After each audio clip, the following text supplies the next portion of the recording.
I stand before you not as an individual, but as the living embodiment of the voices of our people, past, present, and future. Climate change for Pacific Island communities is actually an existential threat for them. The world is an island. We're in this together.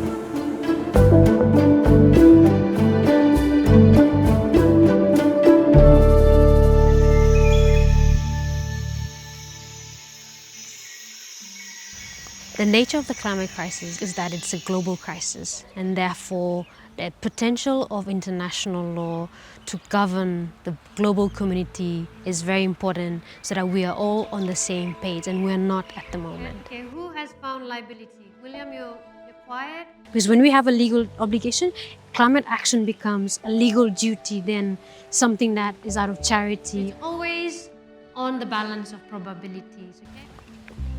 So what we started in the classroom was we wanted the court, the highest court in the world, to give an advice on what are our legal obligations to fight against this climate crisis. When you look at the Pacific, climate crisis is not just a climate crisis, it's a human rights crisis. You see it in sea level rise, which already forcing people to move from their homes, and these are ancestral lands that they've lived on. So their rights are being undermined at the moment, their human rights to their livelihoods, the right to stay in their communities, and the freedom of movement to choose when to leave and why they should leave as well. This campaign started with an idea in a classroom when we were frustrated by the slow process of the climate change regime. We started by writing simple letters to our government leaders. We were nervous about if people were going to take us seriously, but we were determined on a set, clear goal that we had. We have to get to the ICJ. A group of Pacific students were able to bring the world's biggest problem to the world's top court, the UN's International Court of Justice, or ICJ. Coming to the ICJ was not something that we took lightly. It was because we're looking at every possible alternative to address it. We said, why not we take on this initiative? Let's choose the most ambitious one.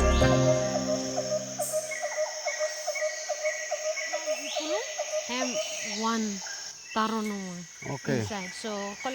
Putting humans at the center of solutions is something that we truly believe in, and one way in which we have done that in this campaign and this work is by going to the communities, collecting the testimonies to be presented before the ICJ, so that the solution or the outcome at the end reflects the realities on the ground, and that's the people that are most affected. He's explaining that this is way better to live on because the hurricane used to miss this place, but now that they've moved, it's even worse down. We no longer have big trees.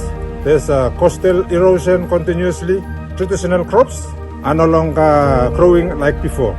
Sometimes you sit out here and you look out into the ocean, you can see, you can know that the water, the sea level has risen. Court of Justice. The court is currently hearing arguments about whether the world's biggest emitters are responsible for protecting the climate from greenhouse gases.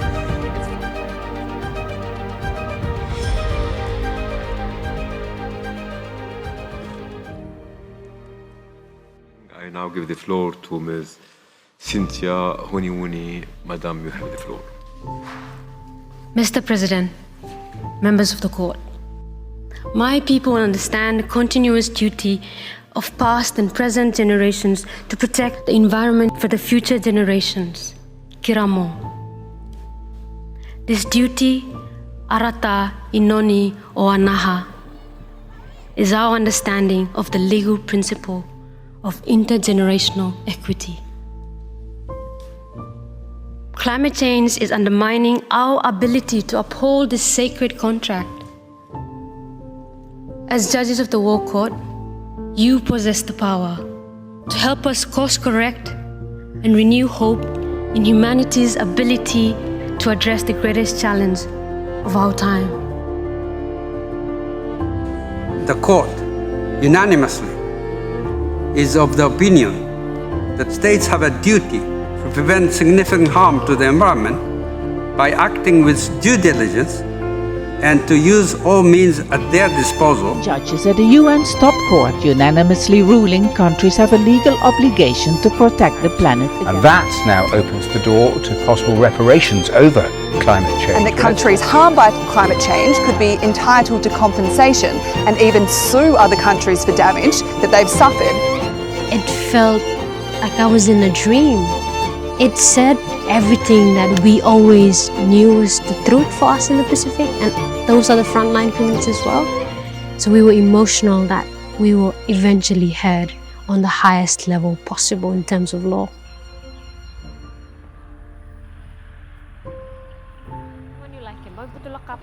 This is just the beginning.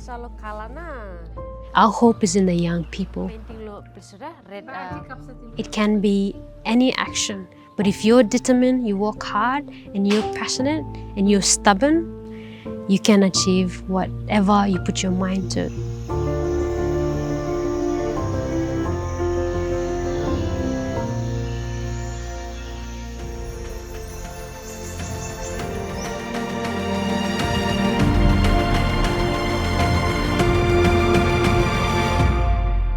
Every fraction of a degree matters.